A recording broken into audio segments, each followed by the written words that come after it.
Welcome to the literature लोक।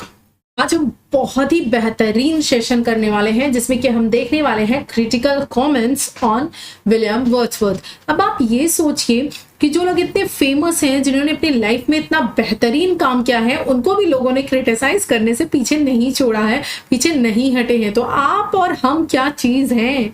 कहने का मतलब ये है कि अगर आपके ऊपर कभी कोई कमेंट होता है तो प्लीज इग्नोर इट और अपनी लाइफ में आगे बढ़ जाइए। इस एक छोटे से नोट के साथ, जो कि बहुत ज्यादा इंपॉर्टेंट है आपकी लाइफ के लिए, आगे बढ़ना चाहूंगी। तो चलिए स्टार्ट करते हैं अपने सफर को।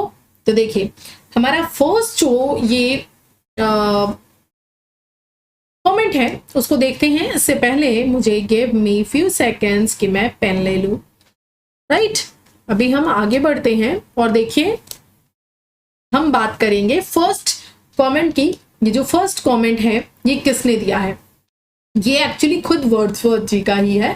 विलियम वर्ड्सवर्थ ने कुछ कहा है पोएट के बारे में, पोएट्री के बारे में। आपको पता ही होगा कि पोएट और पोएट्री के बारे में विलियम वर्ड्सवर्थ जी ने जो डेफिनेशंस दी हैं उसको हमको पढ़ना बहुत ज्यादा जरूरी है, वहां से एग्जाम में क्वेश्चन आता है। तो ये क्या है? Poet as a man speaking to man, यानी कि एक पोएट क्या होना चाहिए?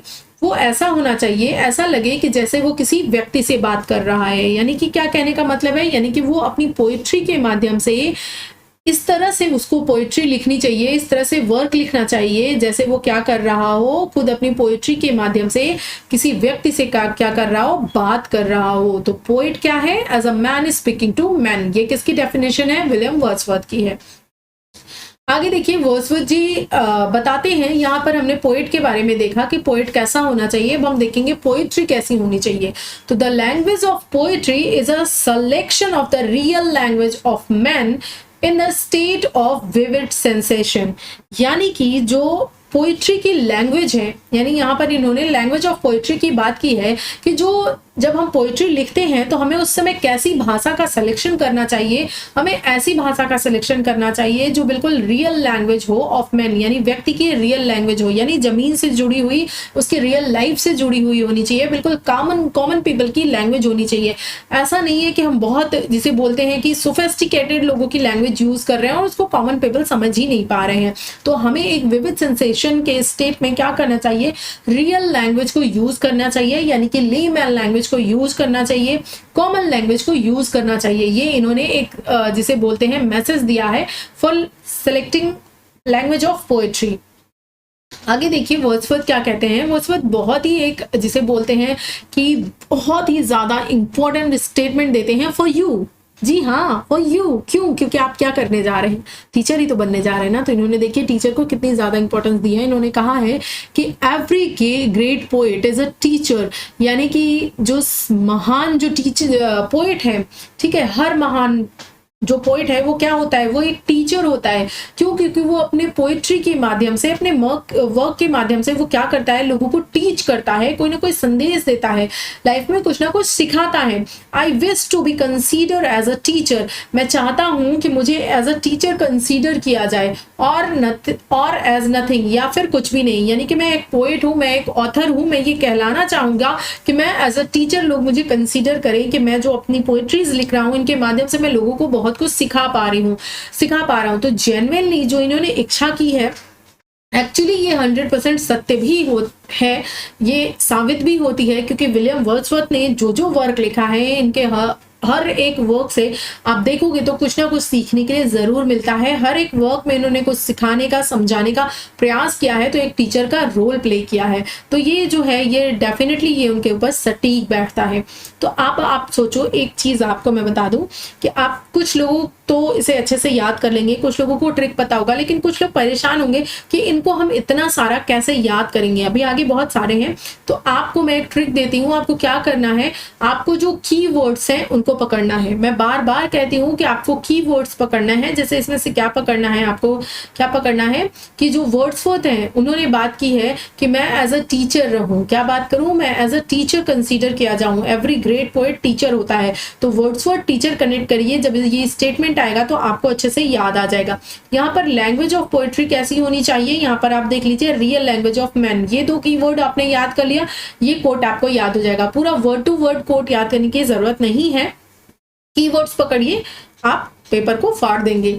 आगे देखिए, वर्ड्सवर्थ क्या है, वर्ड्सवर्थ आगे क्या कहते हैं, इनको क्या कहा जाता है, वर्शिपर ऑफ नेचर कहा जाता है, नेचर का पुजारी कहा जाता है, क्योंकि नेचर के बारे में इन्होंने इतना बेहतरीन तरीके से लिखा है। नेचर तो हम भी देखते हैं, आप भी देखते हैं, आप भी कभी ना कभी पार्क में गए होंगे, पहाड़ों पर गए होंगे, नदियों के सामने गए होंगे, नालों के सामने पक्षी को गाते सुना होगा, कभी इस तरह आपने भी सोचा है। और अगर सोचा है तो अपने आप को वर्ड्सवर्थ जी की कैटेगरी में रखिएगा कि आप बिल्कुल वैसा ही सोचते हैं। हालांकि उनका कंपैरिजन करना बहुत ही, इससे बोलते हैं कि वैसी चीज है, हम उनके सामने बहुत तुच्छ है, लेकिन हाँ फिर भी उन्होंने बहुत बेहतरीन तरीके से नेचर को प्रेजेंट किया है, एक अलग व्यू प्रेजेंट किया है, तो इनको इसीलिए वर्शिपर ऑफ नेचर कहा जाता है। आगे देखिए, जॉन टॉन रैनसम, रैनसम जी ने क्या कहा है, इन्होंने कहा है Wordsworth was one of the giant of English poetry. अब देखिए यहाँ पर जो वर्ड जायंट है, ये जो है ये आपका की वर्ड है, तो ये आपको ध्यान रखना है, जायंट रैनसम, जायंट रैनसम, ये अपने ध्यान रखोगे तो जब ये आएगा कोटेशन तो आपको याद आ जाएगा कि ये किसका है।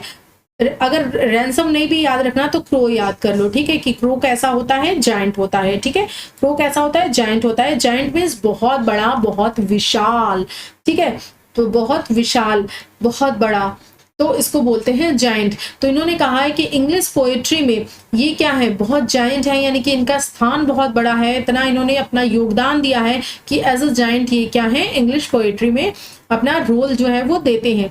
तो यहाँ पर इस कीवर्ड से आप याद कर सकते हैं। उसके बाद देखिए अर्नोल्ड का है Wordsworth one of the chief glory of English poetry, English poetry के वो क्या है, चीफ ग्लोरी है। तो आपको यहाँ से क्या कीवर्ड उठाना है, चीफ ग्लोरी उठाना है। अर्नोल्ड, अर्नोल्ड जो है वो कैसे हैं, बहुत ही ग्लोरियस हैं, यानी कि आप इस तरह से याद कर सकते हो। हालांकि इन्होंने कहा तो वर्ड्सवर्थ के बारे में है, लेकिन इस तरह से आप याद कर सकते हो। ये एक ट्रिक भी मैं आपको साथ ही साथ बताते चल रही हूँ, तो आपके लिए याद करना बहुत ईजी हो जाएगा।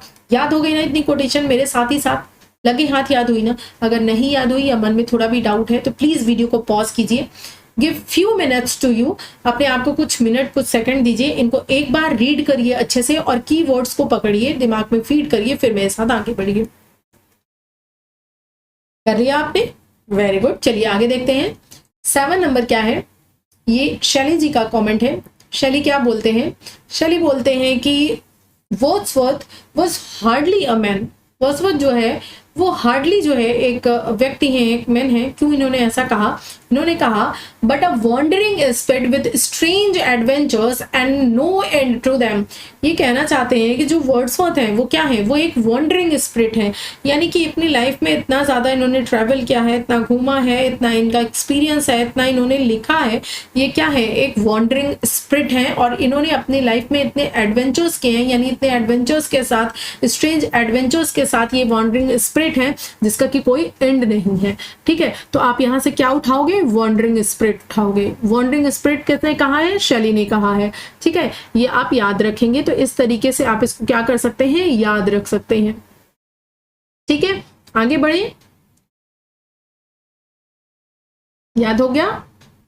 आगे देखिए किसका है, आगे जो है इमर्सन का कोटेशन है। किसका कोटेशन है, इमर्सन का। वो बोलते हैं immortality ode the high watermark of poetry. यहाँ पर जो आपको दिख रहा है ये एक्चुअली विलियम वर्ड्सवर्थ के ऊपर जो है कमेंट नहीं है।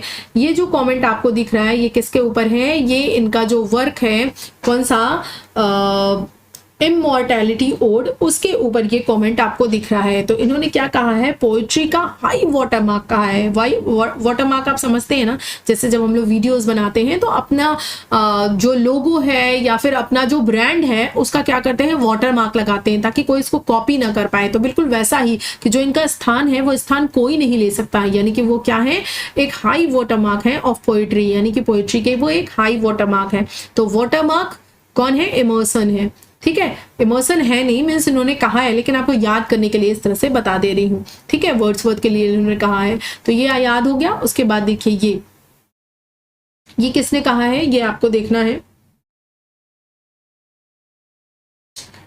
एक सेकेंड, ये इसको कट करिए, इसको कट करिए, इसको कट करिए। ये पूरा स्टेटमेंट एक ही है, यानी कि अ मोरल इनंच वर्ड्सवर्थ किसने कहा है, ये मैं आपके लिए होमवर्क लेकर आई हूं, ठीक है।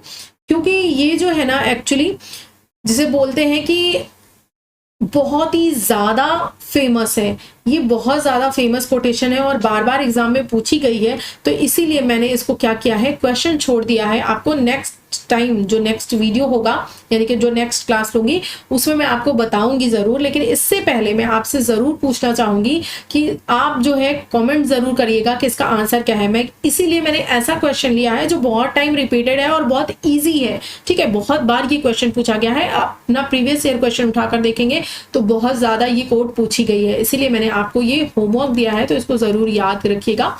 मोरल इनहैंसमेंट क्या होता है, नैतिक रूप से जो भ्रष्ट होता है या नैतिक रूप से खराब जो होता है उसको बोलते हैं क्या, मोरल इनहैंस, यानी कि नैतिक नपुंसक बोला जाता है। तो किसको नैतिक, यानी कि वर्ड्सवर्थ को नैतिक नपुंसक किसने कहा है, ये आपने बताना है, ठीक है। हिंट भी दे रही हूँ, के से मे भी इनका नाम, लेकिन नहीं, ये ज्यादा ही हो जाएगा, आप हिंट कर लोगे, ठीक है, कोई बात नहीं, मैं हिंट नहीं दे रही हूँ, आप खुद मुझे बताना, उसके बाद मैं बताऊंगी। आगे देखिए, Wordsworth had no marked style of his own.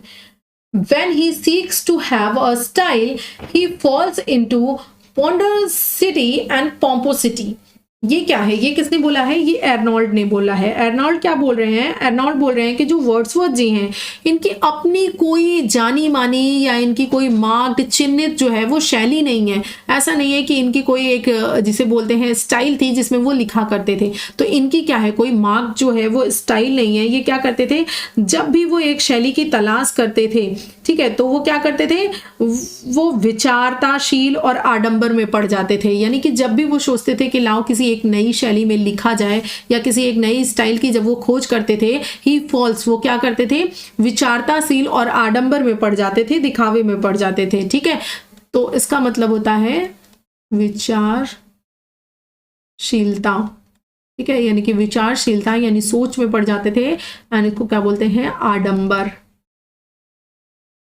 आडंबर, ठीक है। तो यहाँ पर आप समझ सकते हो कि एर्नॉल्ड ने एक तरह से क्या दिया है, इनको नेगेटिव कमेंट दिया है। तो क्रिटिसाइजेशन में हम क्या पढ़ते हैं, क्रिटिसाइजेशन में हम किसी भी पॉइंट के बारे में या किसी भी व्यक्ति के बारे में किसी ने क्रिटिसाइज किया है, तो हम उसमें गुड के साथ बैड भी पढ़ते हैं और बैड के साथ गुड भी पढ़ते हैं।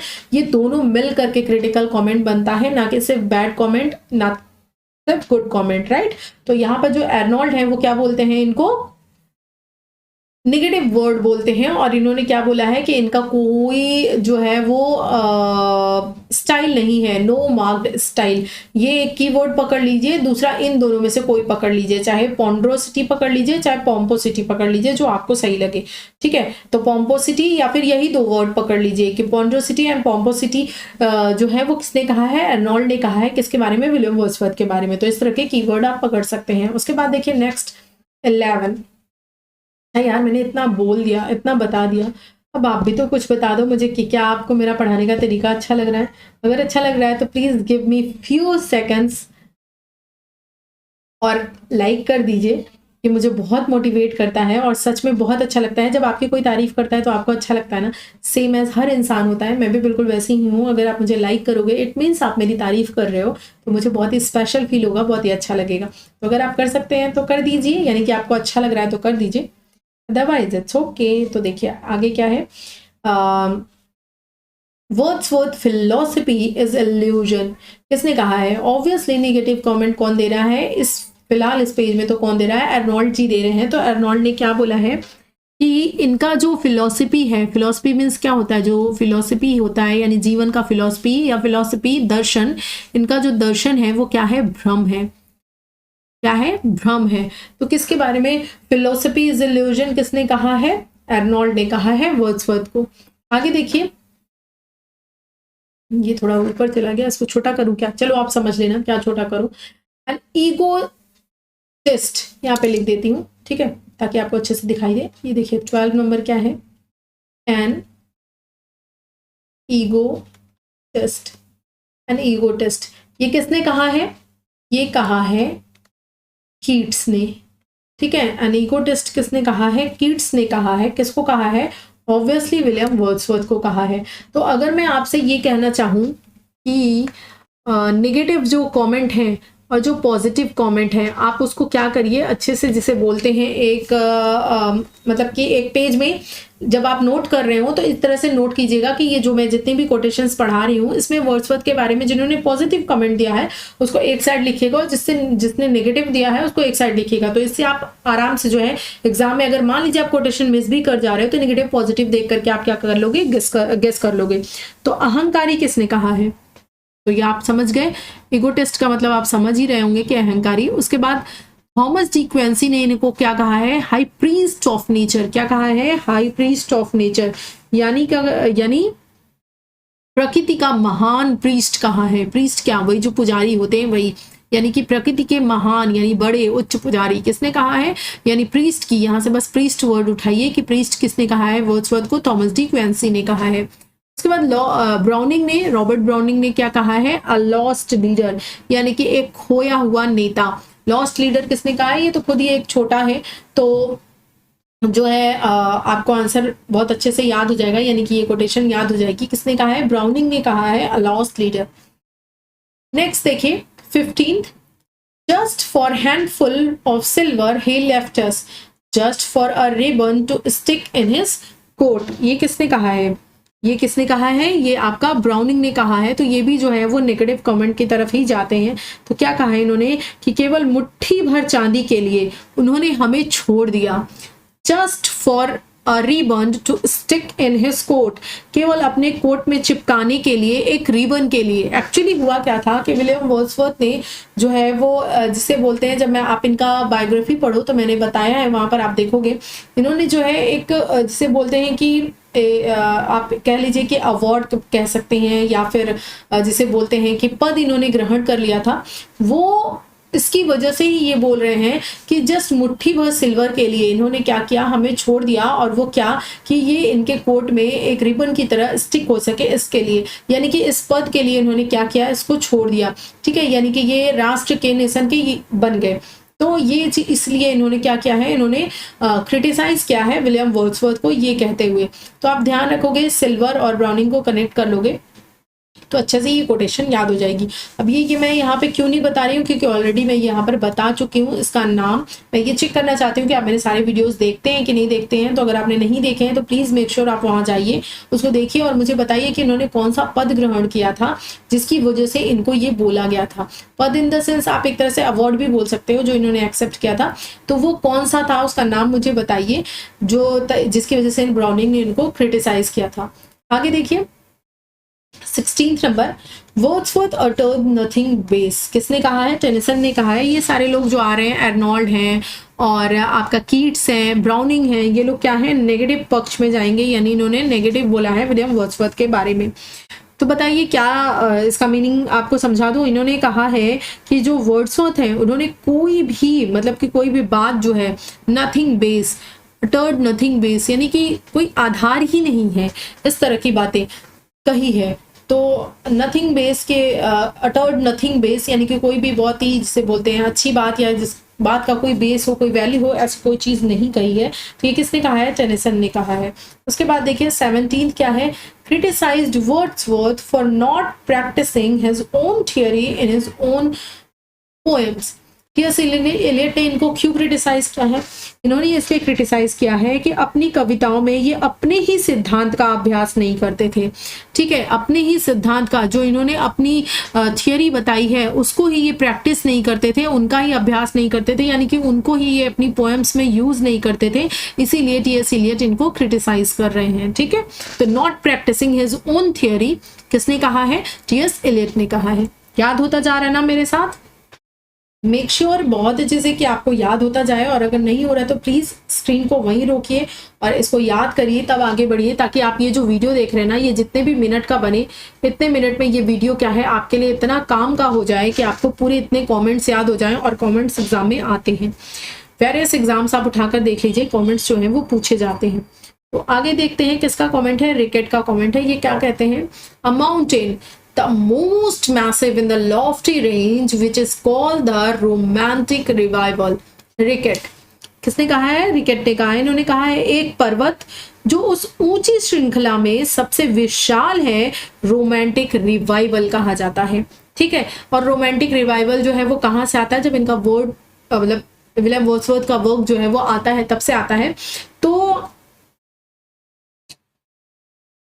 कौन से वर्क से बताएंगे आप? लिरिकल बैलेड, ठीक है। जब लिरिकल बैलेड आता है तब से रोमांटिक रिवाइवल माना जाता है, रोमांटिक पीरियड की स्टार्टिंग होती है। तो आप ये ध्यान रखोगे कि इन्होंने क्या कहा है कि ये जो रोमांटिक रिवाइवल है ना, ये क्या है, ये एक जिसे बोलते हैं कि मतलब एक पर्वत जो उस ऊंची श्रृंखला से भी विशाल है, क्या है, उसको रोमांटिक रिवाइवल कहा है। ध्यान रहेगा। आगे बढ़े। कॉम्पटन रिकेट यानी कि वही है, उन्होंने और आगे क्या कहा है, Wordsworth is ever spiritualizing the mood of nature and winning from the moral consolence। आगे इन्होंने क्या कहा है, मतलब इसका मीनिंग आपको बता देती हूँ। उन्होंने कहा है कि वर्ड्सवर्थ जो है वो हमेशा प्रकृति के मूड को यानी कि उन प्रकृति का जो नेचर, प्रकृति का जो मूड है उसको आध्यात्मिक बना रखे हैं, हमेशा आध्यात्मिक बनाए रखते हैं और नैतिक सांत्वना से जीत रहा है। ठीक है, क्या करते हैं, नैतिक सांत्वना, मोरल कॉन्सोलेंस से क्या करते हैं, जीत रहे हैं। यानी कि ये जो नेचर है, ऐसा नहीं है कि सिर्फ नेचर को इन्होंने इस तरह से एक जिसे बोलते हैं कि एंटरटेनमेंट के हिसाब से ही लिखा है, बल्कि ये बताना चाहते हैं कि जो मूड ऑफ नेचर है इसको इन्होंने स्पिरिचुअल तरीके से भी प्रेजेंट करने की क्या है, कोशिश की है। ठीक है, ये प्रकृति की मूड को हमेशा क्या है, आध्यात्मिक बनाते रहे हैं, उस तरह से भी इन्होंने प्रेजेंट किया है। और नैतिक सांत्वना यानी कि मॉरल चीजें भी आपको सिखाते रहे हैं अपनी पोएट्री के माध्यम से।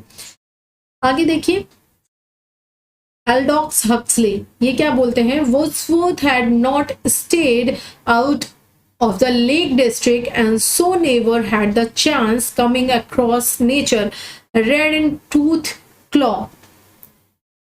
आगे क्या है, मतलब कि इन्होंने क्या कहा है, इन्होंने कहा है कि जो वर्ड्सवर्थ है वो लेक डिस्ट्रिक्ट से, मतलब ये लेक डिस्ट्रिक्ट में रहा करते थे ना, तो वही वो कह रहे हैं कि वर्ड्सवर्थ लेक डिस्ट्रिक्ट से बाहर नहीं रहे थे। ठीक है, और इसीलिए यानी कि वो अपना पूरा जीवन जो है वो लेक डिस्ट्रिक्ट में ही गुजार दिए, तो इसीलिए उन्होंने क्या किया है, प्रकृति मतलब कि प्रकृति के अलावा यानी प्रकृति के अलावा उन्होंने और कुछ लिखा ही नहीं है।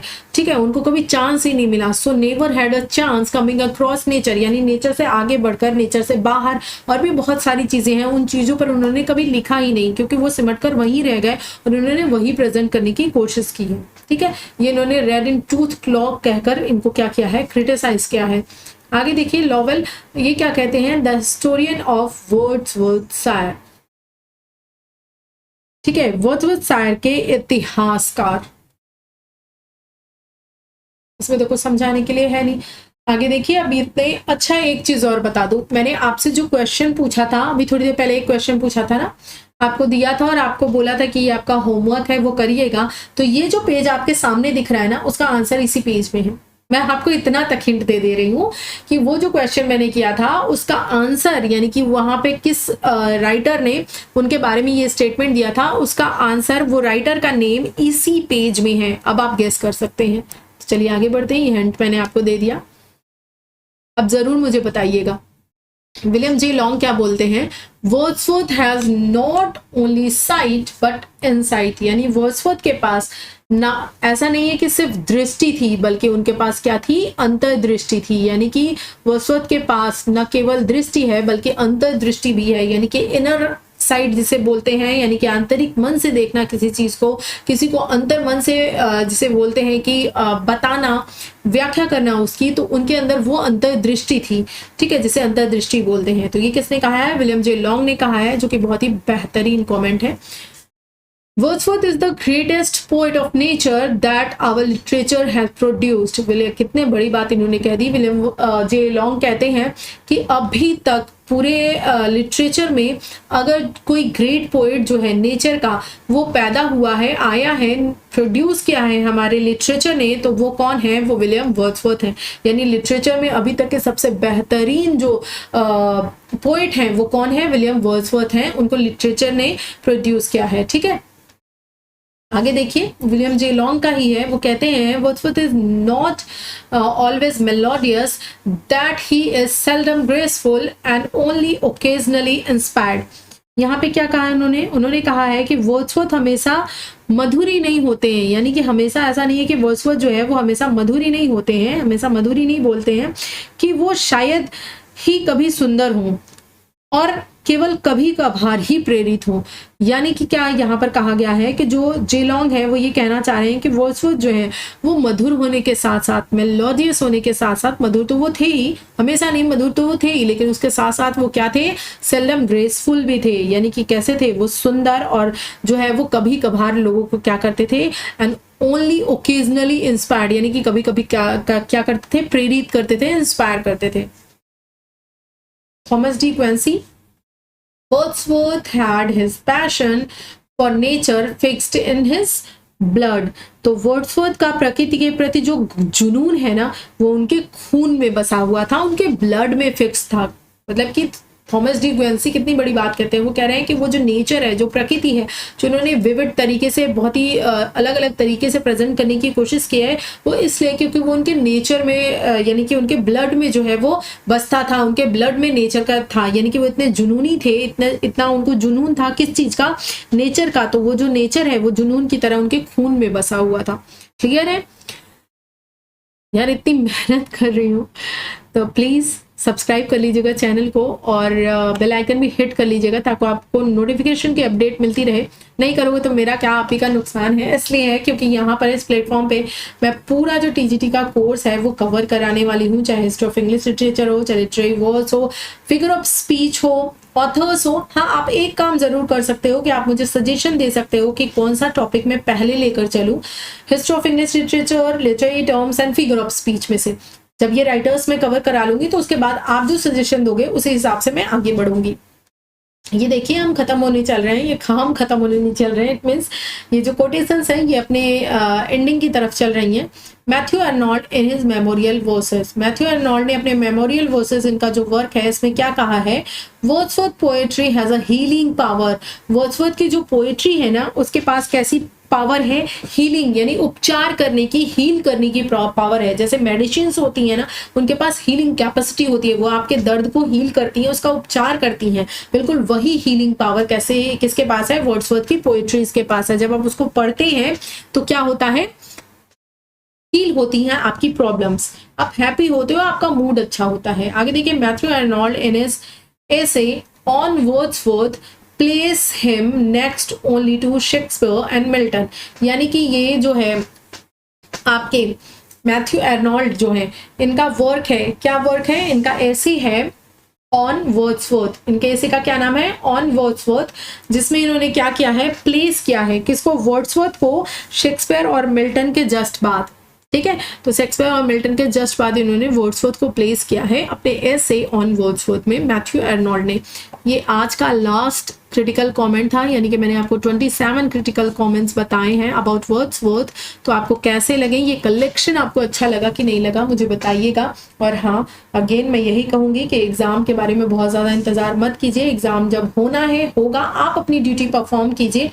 ये मैसेज मैं इसलिए दे रही हूँ क्योंकि अगला जो वर्क है वो हम पढ़ेंगे ओड टू ड्यूटी, जिसमें कि विलियम वर्ड्सवर्थ जो है अपनी ड्यूटीज के प्रति बताते हैं और इंपॉर्टेंस देते हैं कि ड्यूटी जो टाइम पे कर लेता है वो किस फायदे में रहता है और जो नहीं करता वो किस नुकसान में रहता है। तो वहां पर हम डिटेल से चर्चा करेंगे, लेकिन अभी इतना ही कहूंगी कि आपका जो समय है ना वो अमूल्य है, पैसे से ज्यादा अमूल्य है। तो उसका एक एक क्षण जो है वो बीत रहा है तो उसको फील कीजिए कि रेत की तरह वो फिसल रहा है, वो निकल रहा है। तो पढ़िए, अच्छे से मन लगाइए, और अगर मैं थोड़ा भी आपको मोटिवेट कर पा रही हूँ तो मुझे ज़रूर इन्फॉर्म कीजिएगा, मैं इस तरफ आगे बढ़ूंगी। और अच्छा लगा मुझे कि आपने इस वीडियो को पूरा देखा है। थैंक यू सो मच, मिलूंगी अगले वीडियो में, तब तक के लिए अपना बहुत बहुत ख्याल रखें।